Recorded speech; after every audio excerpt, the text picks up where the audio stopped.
mau merenungkan satu tema yang sangat penting, baik sekali Bapak Ibu Saudara dalam hidup kita sebagai anak-anak Tuhan, di dalam kita bergereja juga. Komunitas yang mendewasakan. Bagaimana kita menjadikan gereja menjadi tempat kita bertumbuh bersama. Bagaimana kita menjadikan kelompok-kelompok persekutuan-persekutuan yang ada menjadi tempat kita bertumbuh bersama. Ini penting untuk kita renungkan bersama Bapak Ibu Saudara. Seperti apa? Ya, kita akan belajar siang ini. Saya ajak kita untuk membuka kebenaran firman Tuhan dari ada 3 bagian sebenarnya. Ya. Yang pertama kita akan buka dari Roma pasal yang ke-15 ayat 1 sampai 7. Kemudian kita akan buka 1 Korintus pasal 1 ayat 4 sampai 7 dan juga 1 Korintus pasal yang ke-13. Nanti kita akan buka juga ya 4 sampai 7. Yang pertama saya akan bacakan dari Roma pasal yang ke-15 ayat 1 sampai 7.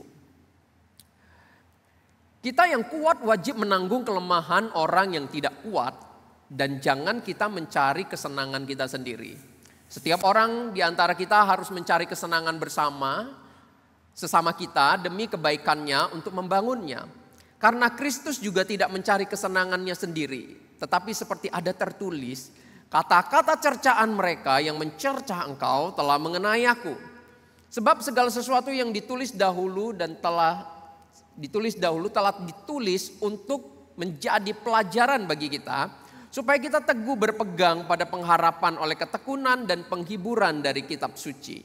Semoga Allah yang adalah sumber ketekunan dan penghiburan mengaruniakan kerukunan kepada kamu sesuai dengan kehendak Kristus Yesus.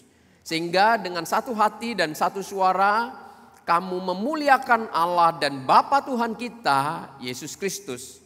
Sebab itu terimalah satu akan yang lain, sama seperti Kristus juga telah menerima kita untuk kemuliaan Allah. Yang kedua, kita akan bacakan firman Tuhan dari 1 Korintus pasal yang pertama ayat 4 sampai 7. Aku senantiasa mengucap syukur kepada Allahku karena kamu atas kasih karunia Allah yang dianugerahkannya kepada kamu dalam Kristus Yesus. Sebab di dalam Dia kamu telah menjadi kaya dalam segala hal, dalam segala macam perkataan, segala macam pengetahuan, sesuai dengan kesaksian tentang Kristus yang telah diteguhkan di antara kamu. Demikianlah kamu tidak kekurangan dalam suatu karunia pun, sementara kamu menantikan penyataan Tuhan kita, Yesus Kristus. 1 Korintus pasal yang ke-13 ayat 4 sampai 7. Kasih itu sabar, kasih itu murah hati, ia tidak cemburu, ia tidak memegahkan diri dan tidak sombong. Ia tidak melakukan yang tidak sopan dan tidak mencari keuntungan diri sendiri. Ia tidak pemarah dan tidak menyimpan kesalahan orang lain. Ia tidak bersukacita karena ketidakadilan, tetapi ia bersukacita karena kebenaran. Ia menutupi segala sesuatu, percaya segala sesuatu, mengharapkan segala sesuatu, sabar menanggung segala sesuatu. Sedemikian jauh kita membaca kebenaran firman Tuhan Bapak Ibu Saudara. Diberkatilah kita yang membaca, setia merenungkan dan juga melakukan kebenaran firman Tuhan. Bapak Ibu Saudara, kalau kita baca 1 Korintus pasal 1 ayat 4 sampai 7, kita akan banyak ya firman Tuhan hari ini akan lebih fokus kepada jemaat Korintus.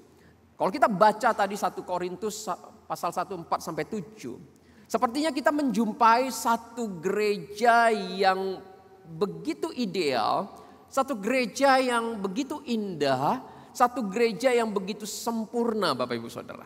Sangat menyenangkan, gereja yang sangat diberkati sekali, gereja yang sepertinya sangat inspiratif sekali. Gereja yang sangat penuh urapan dan jemaatnya punya karunia-karunia melayani yang begitu luar biasa. Gereja yang sepertinya sangat penuh kehadiran Tuhan juga dan melihat bagaimana Tuhan berkarya besar dalam gereja seperti ini. Gereja seperti Korintus ini tentulah akan menjadi gereja yang untuk kita hari ini ya menjadi gereja yang kita idam-idamkan Bapak Ibu Saudara. Menjadi gereja yang mungkin yang kita cari untuk menjadi tempat kita beribadah. Untuk menjadi tempat di mana kita bisa diberkati dan bertumbuh. Karena gereja ini dikatakan apa? Kaya akan pengetahuan. Ini berguna sekali bagi kita.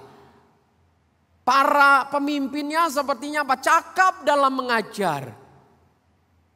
Penuh kesaksian tentang Kristus. Penuh karunia roh. Dan potensi-potensi hebat dari jemaatnya. Hebat sekali jemaatnya dalam melayani. Bertalenta sekali. Bahkan dikatakan apa? Gereja ini. Gereja yang secara ekonomi kuat sekali. Bisa melakukan apapun. Kalau buat program, wah mungkin event-event tertentu ini akan wah sekali Bapak Ibu Saudara. Tapi pertanyaannya, apakah memang benar jemaat Korintus ini adalah jemaat yang ideal? Jemaat yang sempurna sebagai satu gereja? Jawabannya ternyata tidak Bapak Ibu Saudara. Mari kita lihat, perhatikan 1 Korintus pasal 1 ayat 10 sampai 12 Bapak Ibu Saudara. Langsung di pasal 1 itu kita bisa melihat ada konflik dalam jemaat. Ada perpecahan.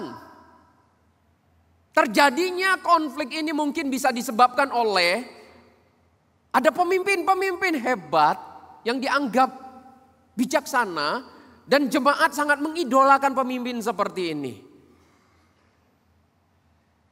Jadi Bapak Ibu Saudara merasa pemimpin ini lebih baik. Pemimpin A ada pengikutnya, pemimpin B ada pengikutnya, pemimpin C ada pengikutnya. Akibatnya apa yang terjadi? Mulai berkompetisi Bapak Ibu Saudara. Mulai berkompetisi. Kelompok-kelompok tertentu yang mewakili kalangannya dan hidup dalam keegoisannya mulai mengutamakan kalangannya. Dan merasa kalangannya lah yang lebih baik dari kalangan yang lain. Maka di dalam setiap pelayanan atau apapun yang diutamakan apa? Performance. Bukan lagi kemuliaan nama Tuhan. Tampilan harus terlihat lebih baik dari yang lain. Bapak Ibu Saudara, kalau di dalam bergereja seperti ini, bukan gak boleh sebenarnya, tapi sangat berbahaya sekali. Ini kan yang sering terjadi kalau kita berkomunitas. Kita akan mencari orang-orang yang sewarna, orang-orang yang cocok dengan kita untuk menjadi komunitas kita. Dan itu sebenarnya yang terjadi Bapak Ibu Saudara. Kalau disebutkan dalam jemaat Korintus ini ada golongan, disebut pertama ada golongan Paulus, golongan Kefas, golongan Apolos, golongan Kristus. Ini masing-masing punya komunitasnya, punya pengikutnya Bapak Ibu Saudara. Golongan Paulus ini mayoritas yang ada di dalam golongan ini adalah kaum Libertini. Ada seorang ahli perjanjian baru, dia mencoba untuk menyelidiki dan dia mengatakan golongan Paulus ini mayoritas adalah kaum Libertini. Orang yang percaya Yesus, orang-orang yang punya pemahaman kalau percaya Yesus itu dapat hidup bebas.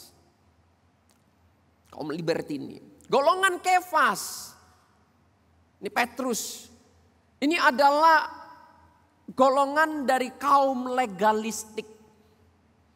Kelompok yang masih menerapkan hukum Taurat dengan ketat. Kalau mau maju, mau bertumbuh harus seperti ini.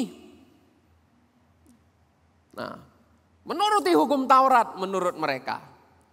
Ini baru benar. Ajaran seperti inilah yang paling benar. Kemudian ada golongan Apolos.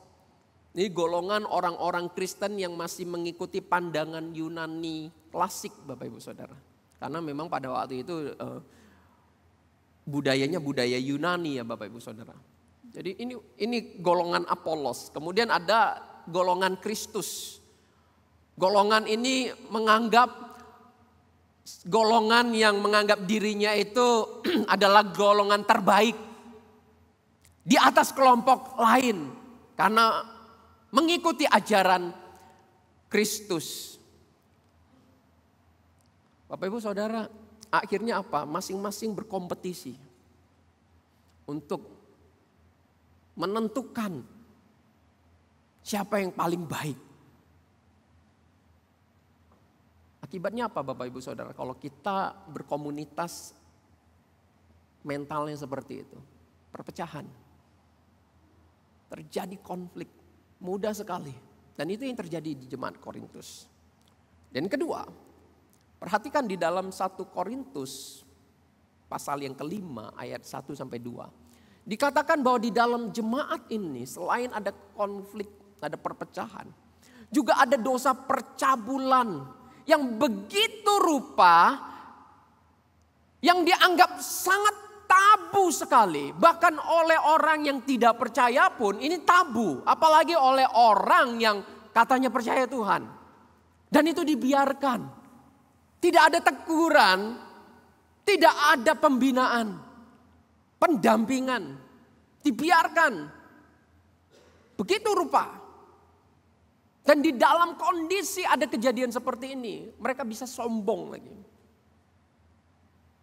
Seolah-olah mereka lah gereja yang paling baik. Itu yang kedua, Bapak Ibu Saudara. Yang ketiga, 1 Korintus pasal yang ke-6 dikatakan apa? Ada konflik dalam gereja. Untuk mencari keadilan dan menyelesaikan masalah gerejawi atau konflik internal, tidak lagi mencarinya dari solusinya atau nasihatnya itu dari orang-orang bijak. Tetapi justru mencarinya dari orang-orang yang tidak beriman. Bagi Paulus, ini satu hal yang tidak boleh terjadi. Bagaimana bisa mendapat solusi sesuai dengan kebenaran firman Tuhan kalau carinya dari orang yang tidak beriman. Itu yang terjadi dalam jemaat Korintus. Di dalam 1 Korintus pasal 7, 8, pasal 8, pasal 11, pasal 15. Di sini juga memaparkan kepada kita ada masalah kesalahan dalam memahami ajaran Kristus dan firman Tuhan. Masalah dalam menjalankan praktek ibadah dan keagamaan.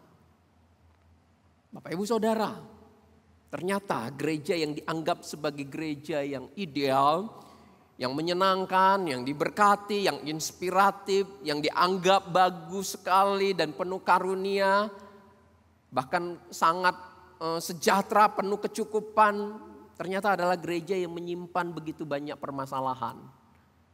Gereja yang punya banyak kekeliruan. Bahkan oleh seorang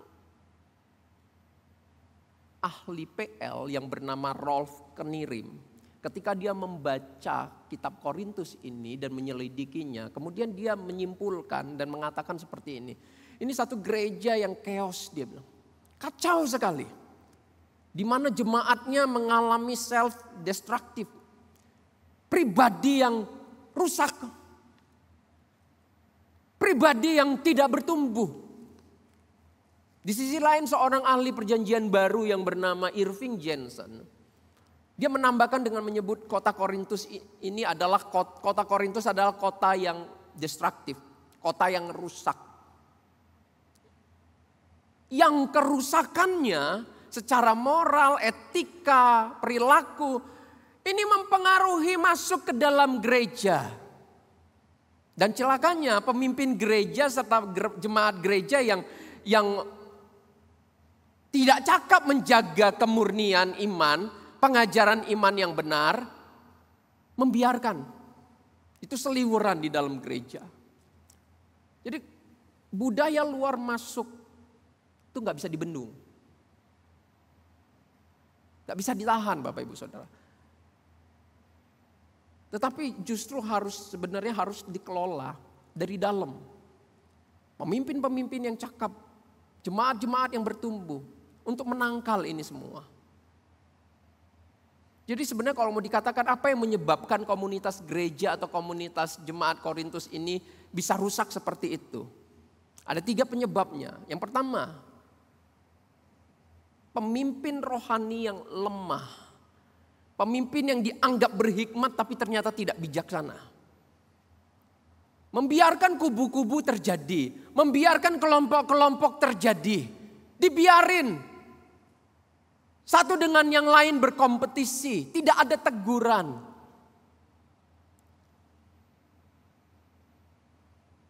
Itu salah satu penyebabnya.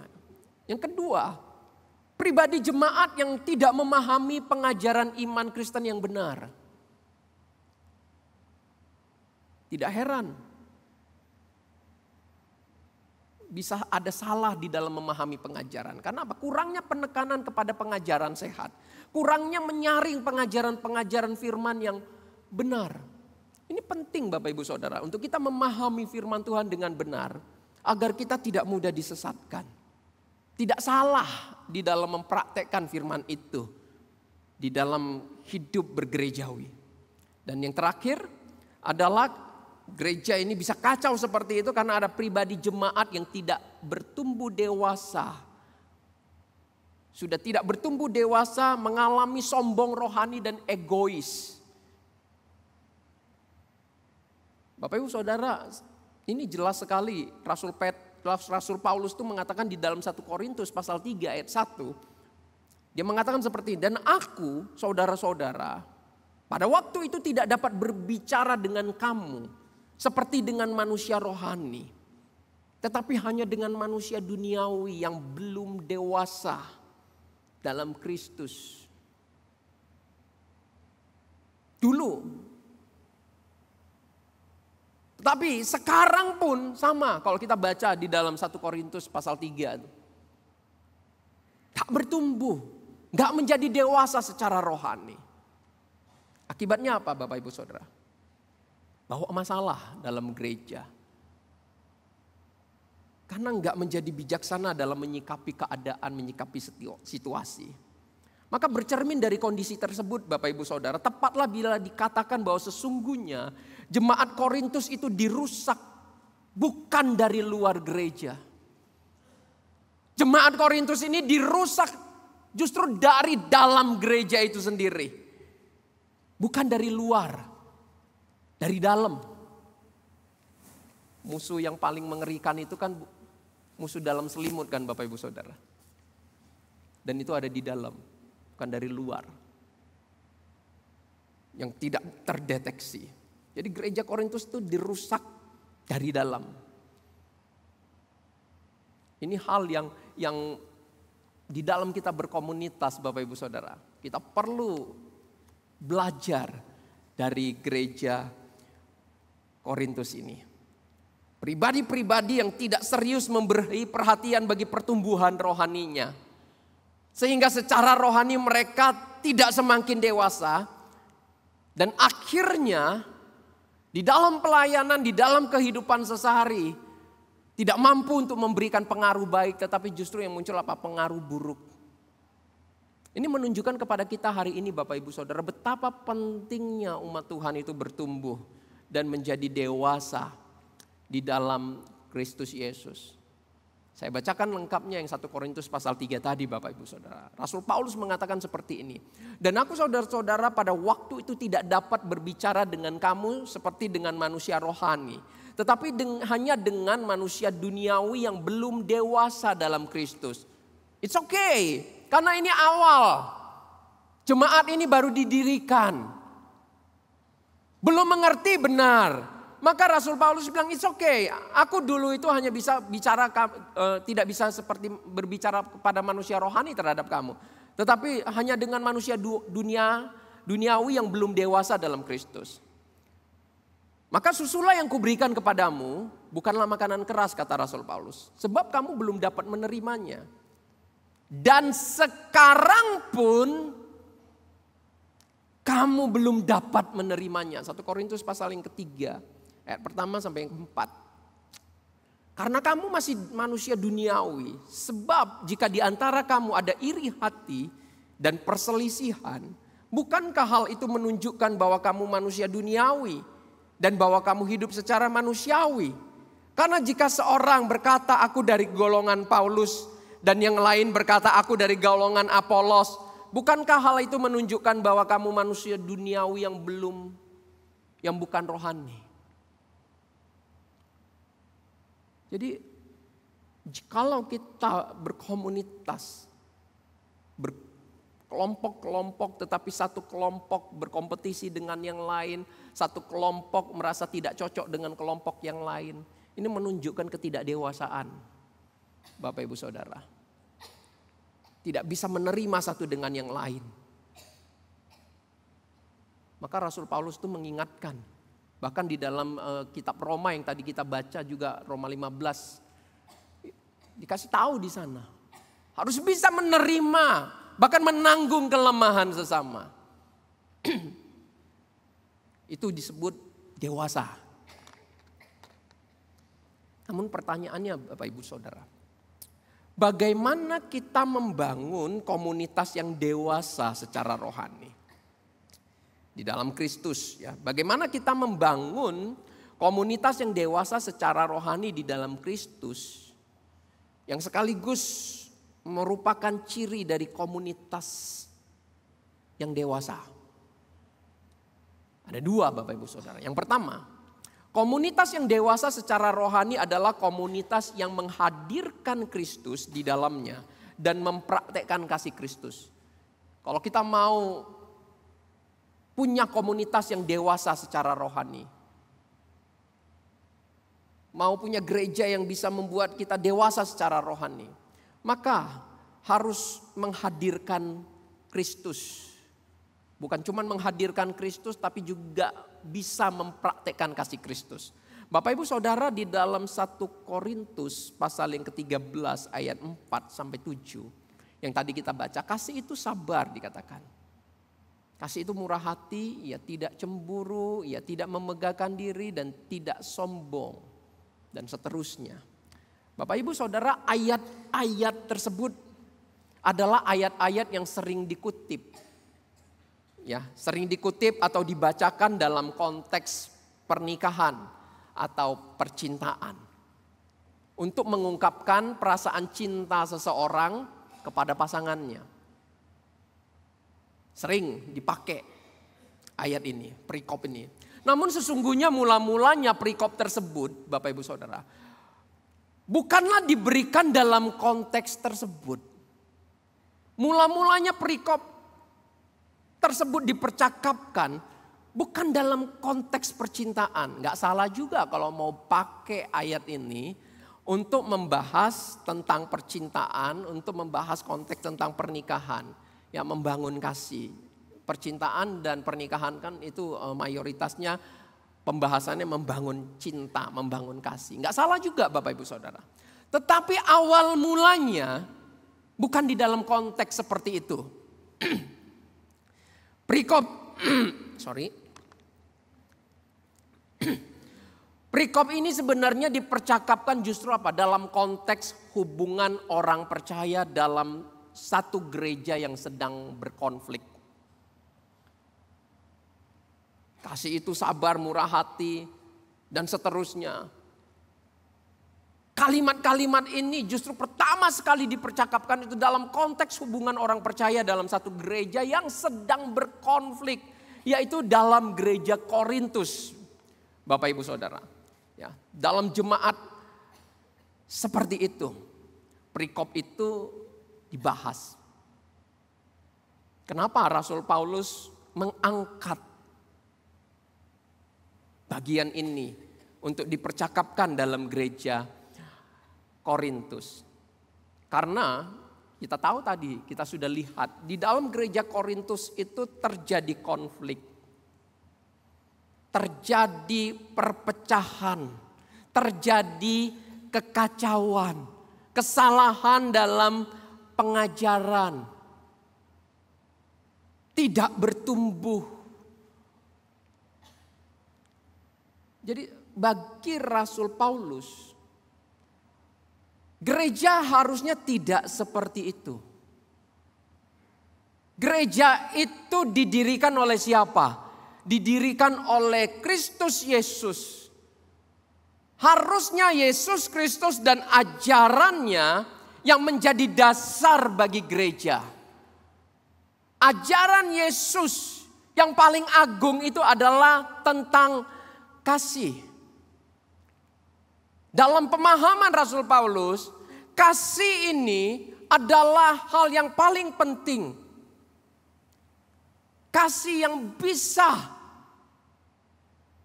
menyelesaikan banyak masalah. Maka jemaat Korintus ini diingatkan oleh Rasul Paulus. Kembali praktekkan kasih. Kalau kamu mau menyelesaikan konflik.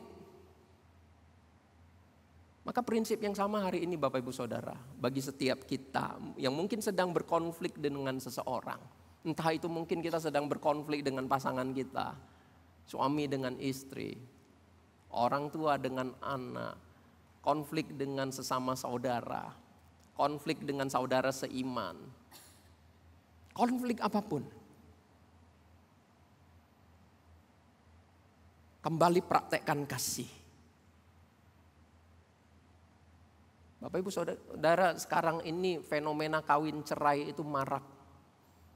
Khususnya di kalangan orang-orang muda.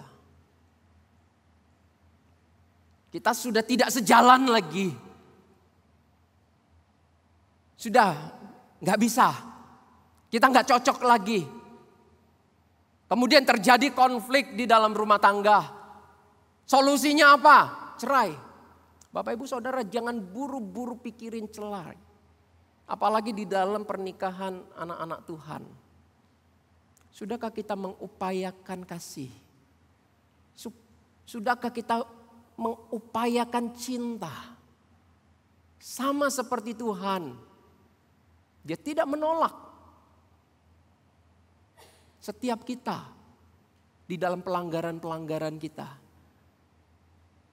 Dia mencintai kita hingga terluka sampai mati di atas kayu salib. Dia menerima kita meskipun kita tidak sesuai seleranya. Hidup tidak taat sama dia. Praktekkan kembali kasih. Kasih itu bisa memulihkan hubungan yang terluka, hati yang terluka, ya, bisa menenteramkan, menyembuhkan hati yang terluka. Jadi kalau ditanya Bapak Ibu Saudara, mengapa penting untuk kita mempraktekkan kasih Kristus? Lebih jauh kita coba bahas ya. Mengapa penting untuk kita mempraktekkan kasih Kristus? Bapak Ibu Saudara, ada beberapa jawaban. Yang pertama, pentingnya kita mempraktekkan kasih Kristus untuk menunjukkan bahwa Kristus hadir dalam diri kita dan mendewasakan kita di dalam Kristus. Untuk menunjukkan Yesus itu hadir dalam diri kita dan mendewasakan kita di dalam Kristus. Naturnya manusia berdosa itu kalau dilukai marah, tersinggung, dendam, melawan, membalas. Itu kan Bapak Ibu Saudara. Kalau kita diperlakukan sangat tidak enak, sangat tidak sopan. Naturnya kita bereaksi apa? Membenci, membalas, gak suka, dendam. Kalau ketemu, kita pilih jalan lain. Gak mau berpas-pasan sama dia. Dia diundang gak? Kalau dia gak diundang aku hadir. Tapi kalau dia tidak diundang, kalau dia diundang aku gak hadir. Kalau dia tidak diundang aku hadir. Begitu kan Bapak Ibu Saudara. Cilakanya dia masuk surga. Masuk enggak kita nih? Kalau dia masuk surga, aku enggak mau di surga. Enggak seperti itu Bapak Ibu Saudara. Itu naturnya. Dan sekarang Kristus hadir dalam diri kita. Rasul Paulus ingin mengingatkan jemaat Korintus. Dulu kita orang berdosa seperti itu, it's okay. Tapi sekarang Kristus sudah hadir dalam diri kita. Ia membentuk kita, ia mengubah kita, menjadikan kita itu ciptaan baru. Dengan hadirnya Kristus dalam diri kita, kita dimampukan untuk mengasihi. Jadi kalau tidak ada Kristus, dikatakan sulit mengasihi itu, it's okay. Masih bisa diterima, tapi sekarang sudah ada Kristus. Maka kasih itu disebut apa Bapak Ibu? Salah satu dari bagian buah roh. Disebut buah roh, artinya apa? Kita nggak bisa hasilkan itu sendiri. Kita butuh kekuatan roh. Kita butuh pertolongan Tuhan untuk menghadirnya. Dan untuk mendapat kekuatan roh, kita butuh menghadirkan Kristus. Dan sekarang Kristus sudah hadir. Harusnya kita dimampukan untuk mengasihi. Sekalipun itu luka itu begitu dalam ya. Sekalipun kita dilukai begitu dalam, begitu rupa. Sangat tidak gampang.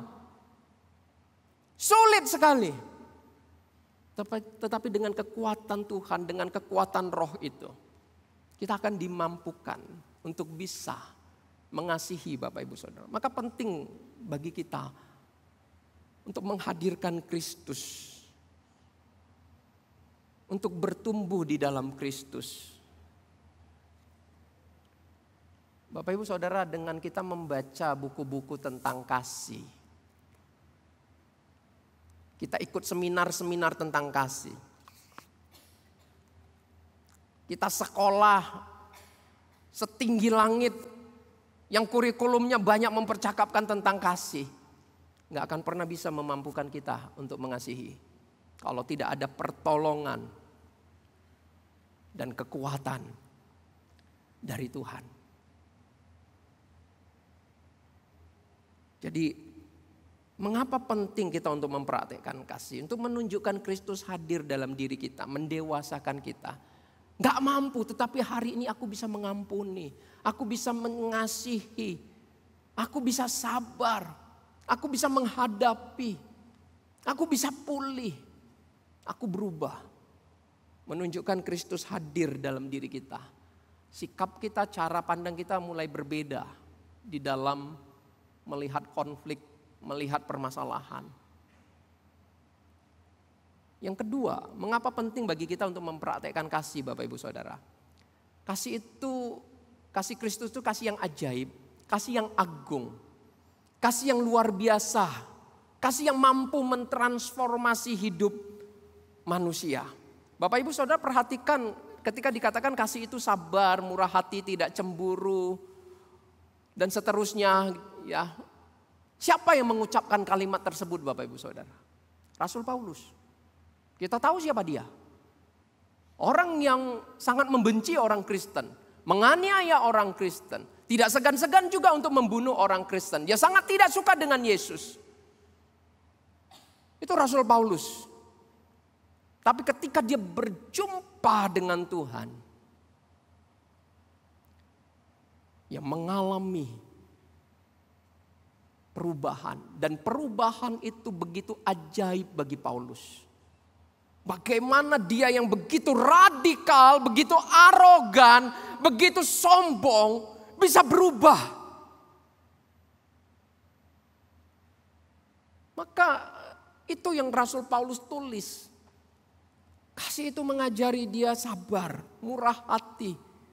Gak cemburu, tidak sombong, tidak melakukan yang tidak sopan dan seterusnya. Hanya kasih yang bisa memampukan itu. Kasih bisa mengajarkan arti dari sebuah kesabaran. Kasih bisa mengajarkan arti dari sebuah kemurahan hati. Kasih bisa mengajarkan arti dari sebuah kepercayaan yang tidak cemburu. Kasih bisa mengajarkan arti dari sebuah pengampunan. Bisa mengubah orang sombong seperti Paulus menjadi pribadi yang tidak memegahkan diri. Bisa mengubah orang yang tidak sopan menjadi begitu penuh tata krama. Bisa membuat orang yang begitu egois menjadi pribadi yang penuh kepedulian. Ia bisa membuat orang yang begitu munafik menjadi begitu apa adanya. Ia bisa membuat orang yang mendendam bisa begitu mengampuni. Ia bisa membuat orang yang begitu pembenci dan jahat menjadi pribadi yang penuh ketulusan dan kebaikan. Ia bisa membuat orang yang selalu penuh perhitungan menjadi seorang yang rela berkorban. Ia bisa membuat konflik menjadi begitu penuh kasih persaudaraan. Maka tepatlah kalau kasih itu dikatakan apa? Sifat teragung dalam kekristenan. Jangan pernah abaikan bagian ini. Kita harus belajar arti kasih dari Kristus dan mempraktekkannya. Seorang anak Tuhan dia berkata seperti ini. Di dalam komunitas bergereja, kasih itu harus menjadi tempat pertama hadir di gereja dalam hidup kita. Kenapa? Kalau enggak, gereja bisa seperti neraka. Maka dia mengatakan, singkirkan kasih dari hidupmu. Singkirkan kasih dari gerejamu. Maka hidupmu dan gerejamu itu akan seperti neraka. Penuh konflik, penuh kebencian, penuh keegoisan, penuh kesombongan, penuh masalah. Bahkan Mahatma Gandhi, Bapak Ibu Saudara, seorang India, seorang tokoh India yang begitu terkenal. Dia mengatakan seperti ini, where there is love, there is life. Di mana ada kasih, di situ ada kehidupan. Kenapa dia bisa berkata seperti ini? Ketika dia belajar tentang kasih dari Alkitab, dari Kristus, Yesus. Maka dia mengatakan, wahai orang-orang Kristen, Anda harus mempraktekkan agama Anda tanpa membuat kandungannya menurun dan mengurangi intensitasnya. Anda harus menekankan pada kasih Yesus yang Yesus ajarkan. Karena Yesus adalah pusat dari kekristenan. Itu Mahatma Gandhi mengatakan seperti itu Bapak Ibu Saudara. Bahkan dia lebih lanjut mengatakan seandainya orang Kristen hidup seperti Yesus hidup. Mungkin hari ini aku sudah Kristen. Betapa pentingnya kasih. Dia bisa menghadirkan sesuatu yang agung sekali, yang mustahil sekali Bapak Ibu Saudara. Karena itu dikerjakan oleh pribadi yang agung. Yesus Kristus Tuhan kita. Tidak ada yang mustahil di hadapan Yesus. Yang kedua Bapak Ibu Saudara. Ya, bagaimana kita membangun sebuah komunitas yang dewasa. Komunitas yang dewasa secara rohani harus membawa perubahan. Semakin lebih baik dalam diri anggotanya. Hari ini kita punya komunitas live. Live itu menarik bukan di dalamnya penuh dengan cengkrama, kebersamaan, makan-makan, ya, jalan-jalan. Live itu menarik kalau dia bisa bawa perubahan dalam diri setiap anggotanya. Bapak Ibu Saudara, manusia jasmani, dia semakin dewasa itu semakin mandiri. Ya toh, kita semua pernah kecil. Kita gak bisa makan sendiri disuapin. Kita gak bisa mandi sendiri dimandiin sama orang tua kita. Makin dewasa, makin dewasa, makin dewasa. Kita makin belajar, makin ngerti, makin mandiri. Bisa makan sendiri sekarang, bisa mandi sendiri. Udah bisa cari nafkah, dulu gak bisa dikasih jajan sama papa mama. Manusia jasmani makin dewasa makin mandiri. Berbeda dengan manusia rohani. Manusia rohani makin dewasa makin tidak bisa mandiri Bapak Ibu Saudara. Makin dewasa kita makin bergantung sama Tuhan. Kita makin butuh Tuhan. Kita makin tidak bisa jauh dari Tuhan. Kita makin tidak bisa lepas dari Tuhan. Komunitas yang dewasa harus bisa menghadirkan kehidupan yang seperti ini dalam diri umatnya, anggotanya, jemaatnya. Membuat setiap kita itu makin mendekat kepada Kristus. Makin mampu mengasihi dan menghormati Kristus. makin mampu untuk menanggalkan keinginan daging dan mengutamakan Tuhan, mengutamakan saudara seiman, mampu untuk melihat benar sebagai benar dan salah sebagai salah, makin bijaksana untuk bisa menentukan ini kehendakku ini atau ini kehendak Tuhan. Makin bisa membedakan ketika kita menjalankan satu program, ini benar sesuai kehendak Tuhan atau tidak. Kita tidak akan lagi menjadi orang yang memaksakan kehendak Bapak Ibu Saudara. Karena semuanya disoroti di bawah terang firman. Jadi komunitas yang dewasa itu harus bisa membawa kita ke sana. Dan itulah yang sedang dikerjakan oleh gereja kita. Tahun ini tema kita murid yang dewasa dan taat panggilannya.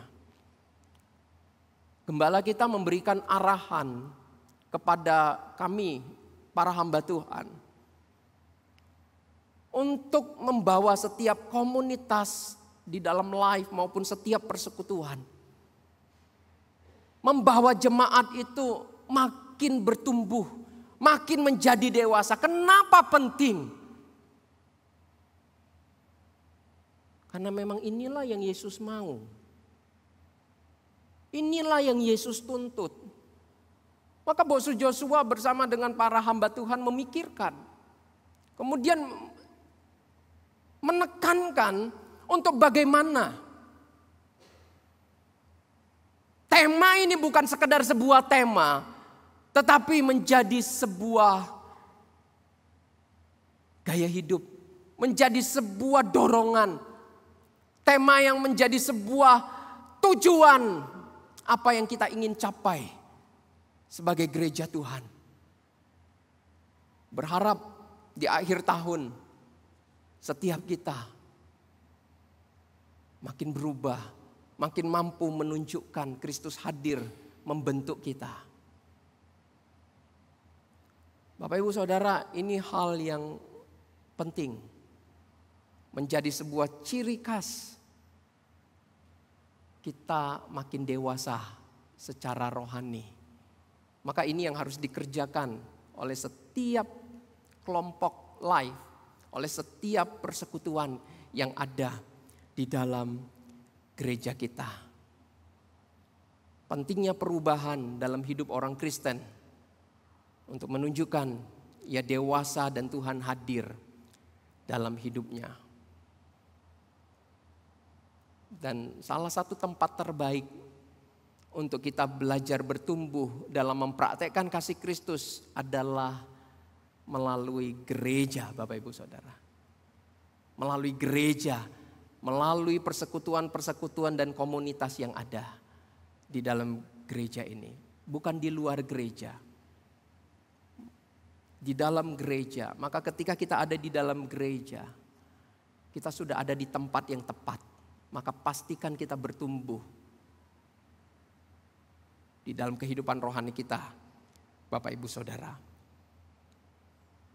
Dalam hal apa Tuhan berkenan kepada kita? Dan sekaligus menunjukkan bahwa kita telah bertumbuh dewasa secara rohani. Dalam hal apa Tuhan berkenan pada kita dan sekaligus menunjukkan bahwa kita telah bertumbuh dewasa secara rohani. Adalah ketika kita berubah semakin lebih baik di dalam Kristus. Ketika kita berubah,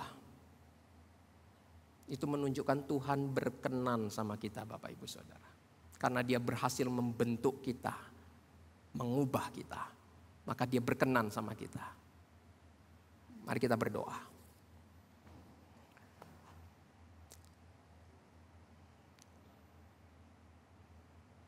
Tuhan, kami bersyukur hari ini kami boleh disapa Tuhan melalui kebenaran firman Tuhan.